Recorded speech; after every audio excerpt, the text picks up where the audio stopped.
Sir ఇట్లా ఎక్కడికక్కడ చొరవ తీసుకుంటే సమావేశాలు అయితే ఈ సమావేశాల యొక్క ఫలితం చాలా అద్భుతంగా ఉంటుందని నేను చెప్పింది. కాబట్టి హైదరాబాద్ లో ఉండేటువంటి వాళ్ళందరితో ఇక్కడ వచ్చే సంభాషణ చేయండి.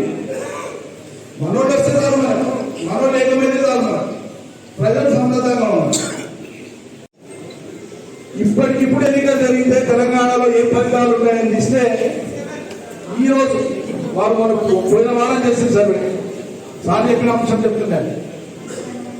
టైమ్స్ ఆఫ్ ఇండియా తెలంగాణ సమాజానికి కేసీఆర్ విలువ, టీఆర్ఎస్ పార్టీ విలువ, మన ప్రభుత్వం విలువ మరొకసారి బాగా తెలిసి వచ్చేటట్టు చేయడమే ఈ కార్యక్రమాల్లో ఉద్దేశం.